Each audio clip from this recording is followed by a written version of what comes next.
I am that young, black, gay, same gender loving boy who was going through all of this turmoil, trying to come to grips with his identity, right? And his sexual orientation, and having to endure heteronormativity in all of the environments.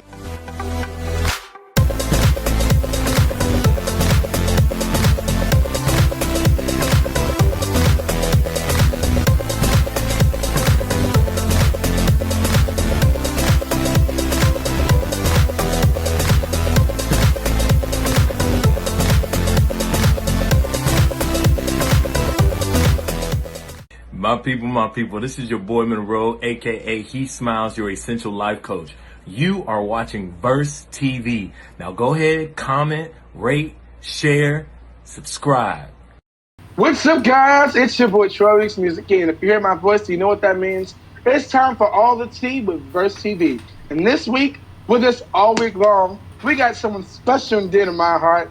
We got Monroe in the building. What's up, Monroe? What's up, man? We got history, brother. We got history. You were here at the beginning of my East Coast stint, so what's up? Good to see you. Listen, for those of you who don't know, really fast, in like 1.5 minutes, I was working at Applebee's as a bartender. Yeah. For those of you who don't know, I do a lot of things, and bartending is one of them.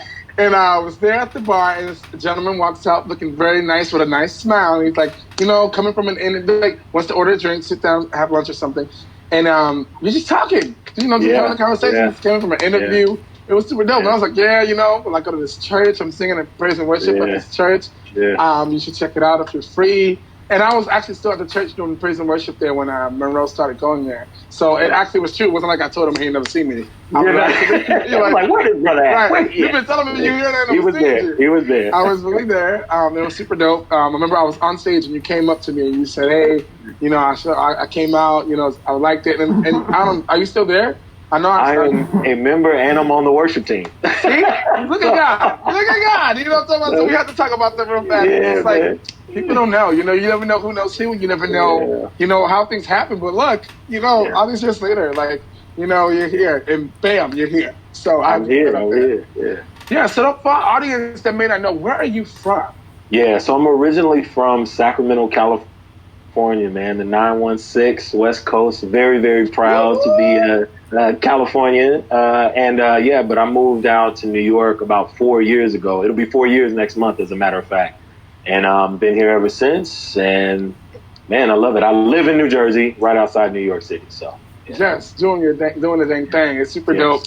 4 years ago, wow, seems like a time. Seems like a time. Yes, brother. And now, you've come a long way. You've done so much. Do you think, feel like being from, Sacramento, has it influenced your work at all? Absolutely. I mean, and I'll tell you why in a couple of ways. First of all, the community that raised me poured so much into me. So the man that you see today, how I show up in my personal life, my friendships, my intimate life, my work life, it is as a result of the people from Sacramento, California, right, that poured into me. So that definitely plays a major influence. And then also in the professional realm, I really had an amazing foundation in Sacramento and working with youth development and the people that I work with there. So once again, community. Community is the word for me because I really, really do credit them for so much of who you experience today. Yeah. Shout out to your community.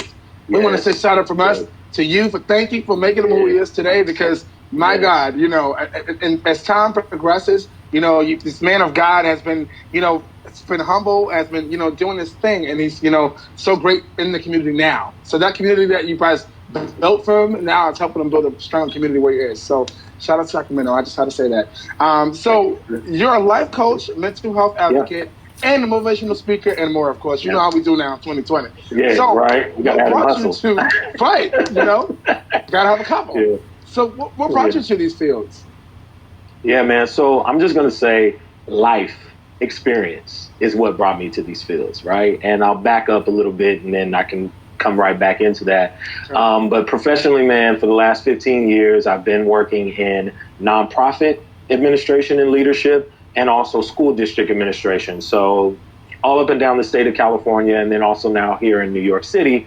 I've been working in youth development programming and overseeing programs for young people, urban communities, Black and brown kids, right? And communities that in so many ways have been thrown away and not valued for exactly the richness and the beauty for who they are. So I've had the distinct honor and pleasure of working in these communities with these amazing young people and their families.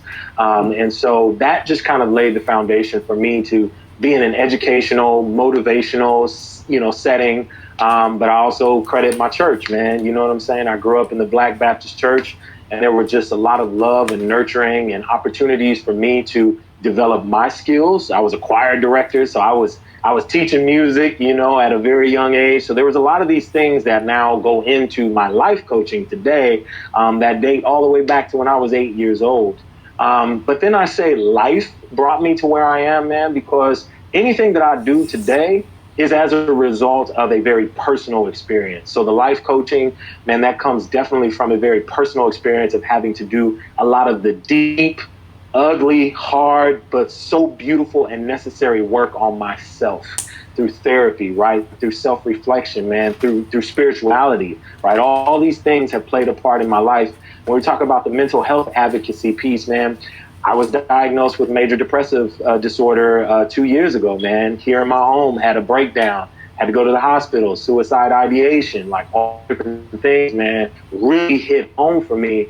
I had to heal. And I had to go through a process of, again, therapy, but then also making some different changes in my life that became very vital and a part of my routine that continues to sustain me in my healing, man.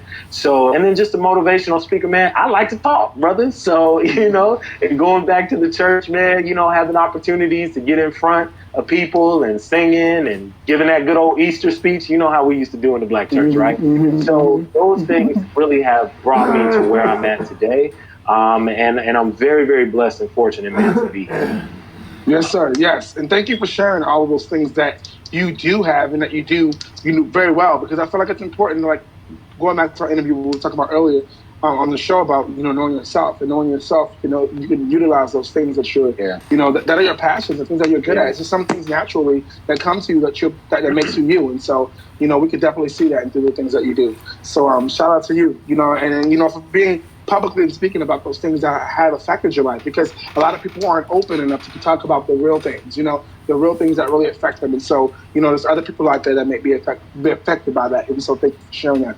And so the next question is this. And let me ask you the question. And before you answer, I want to give you a side note. So the question is this. I see that you also have a target of marginalized communities of color. What motivates you to service that community? Before you answer that, side note is this. With your dual master's degree from NYU Education, I'm sure that you can make even greater money in different communities, So a varsity viewer may be facing that decision in their career right now. So what would you say to them? So I wanted you to pretty much have that in your mind. And the question again is, what motivates you to service the marginalized community of color? What motivates you to service them? Man, there's a lot of things. First of all, I am part of the community, number one, right? So, understanding like I am that young Black boy who didn't have a father. I am that young Black, gay, same gender loving boy who was going through all of this turmoil, trying to come to grips with his identity, right? And his sexual orientation, and having to endure heteronormativity in all of the environments, right? I was that young Black boy who didn't necessarily fit into the same category as every other Black boy that he saw, right? But that was just because I had a limited scope. And it wasn't until I was able to, really grow and see and experience where I'm like, yo, we out here doing it in all different ways. So first and foremost, I'm grounded in the fact that I am that person, and there was somebody like me who was there to support me, love me outside of my home, because my mother was the foundation of that. My angel, who is in heaven now, and has been for the last 18 years, but my mother is the one who laid that foundation. But I was so blessed and fortunate to have a grandmother, an aunt, all this other extended family, a church community that lifted me up. So again, my conviction starts from where I've come from, right? And my almost my obligation, man, to give back unto what was given unto me. So that's number one, I would say there. I would say the other thing is man, just this whole thing about, yeah, I can go and, have these titles, and I've had several titles in different organizations, and I've made the money and all this other kind of stuff. But it sounds cliche, but it is so true. None of that shit matters, man. It does not bring you fulfillment and happiness and joy. And something you talked about in our last interview on the show was just really knowing yourself. So it is that journey. A lot of us chase the dollar and we chase titles because we haven't taken the time to really get to know who we are. And some of us are afraid to accept who we are for a myriad of reasons. Absolutely. But in doing that work and understanding who you are, and how you were made, and in the beauty and the wonderful nature of just like who you are, who you were designed to be, man, you can then start to align yourself to the things that really matter to you. And for me, what matters is purpose, right? I have to have purpose in what I do. Absolutely. So just a title and the salary does not bring purpose, right? And then I have to be committed to a process and understanding that, like, it is not easy in whatever you go into. So if you gonna have to fight, if you are going to have to struggle, if you are going to have to put in the time and the hard work and the energy, you might as well do it to something that really resonates with you. So again, that is something at the end of the day, man, when I'm doing my life coaching, my motivational speaking, when I'm sharing my story about mental health, and if that can help somebody else, man, I'm telling you, bro, that is the fulfillment. That is the purpose. That is the process that I'm committed to. And that brings me fulfillment. Now, I'll say this real quickly. I do not believe that you have to be poor and do what you love. Hear what I'm saying? I do not believe that. I reject that. What I believe in is you follow your heart and your passion, and I guarantee you it will open up opportunities and doors that your mind sometimes couldn't even fathom. But because you followed your heart and you do it well, I'm telling you, people take notice, and there will be opportunities that come to you, and all of that other stuff will follow. I mean, that was so on the nail. I just have to take 30 seconds to mention something that happened to me in regards to that. I've been following my dreams for over like 15 years now, and auditioning for everything under the sun. And because I just did what I love to do and was passionate about what I did, the producers of America's Got Talent saw my passion and drive through a video that I had online that went viral through me singing in the subway. And he reached out to me to be a part of the show. So for me, I feel like I was so focused on chasing something that I just stopped and focused on me and did what I love to do. And boom, immediately my mind was like, wow, like what? So you're absolutely right about that. I really appreciate that answer. That was right on point. So I am your essential life coach. So I do give free consultations. You can DM me, go to my IG page. I'm at he_smiles on IG. I'm also at he_smiles on Facebook, or you can go to monroehoward.com.